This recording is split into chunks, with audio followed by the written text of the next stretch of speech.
chef de personnalités aussi différentes que Che Guevara ou l'abbé Pierre. Nous sommes ici dans le Béarn, patrie de cet emblème national, le béret basque. Nous allons rencontrer celles et ceux qui le fabriquent. Voici la petite ville d'Oloron, la capitale du béret.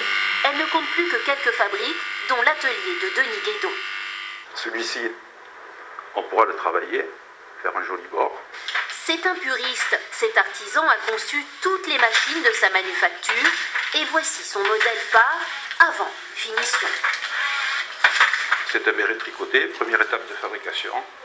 Donc ça a déjà la forme, c'est déjà rond. Il y a une queue au milieu, un trou pour passer la tête. Et celui-ci, c'est un modèle de petit béret. Puis vient l'opération de feutrage, très importante. Elle dure entre 5 et 8 heures. Selon que vous aurez un feutre plus ou moins dense, vous aurez des qualités d'imperméabilité, de souplesse, de douceur qui seront différentes. Mexico, 9189 km. Washington, 6341 km.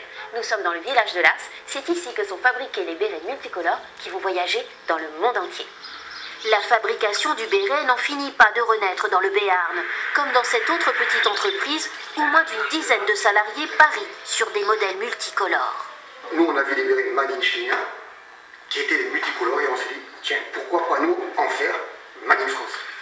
Et voilà le béret devenu accessoire de mode. Les Chinois, les Coréens, les Japonais en raffolent, mais aussi les supporters de rugby. Maintenant, on est parti pour la future Coupe du Monde de rugby de septembre, qui est en France, avec le béret tricolore brodé, ou non, et d'autres dérives toujours pareil pour nos supporters de l'équipe de France. Sur la côte basque, à Saint-Jean-de-Luz, le béret a son meilleur ambassadeur. Le basque va le porter comme une casquette. Hein. Dans la famille Montano, on est chapelier de génération en génération et le béret est la spécialité de la maison. Le Béarnais, lui, c'est comme ceci. C'est-à-dire que vous avez... Voilà. Et le Landais, lui, il le porte toujours sur un côté, à l'arrière. Quand on l'a touché, quand on l'a en main, il y a une émotion, il y a quelque chose qui transparaît. Il y a un savoir-faire. Oh, t'es trop mignonne. On dirait une vraie basque. Le béret a un bel avenir. Les plus jeunes aiment le porter. Loin du cliché, cette tradition n'a pas pris une ride.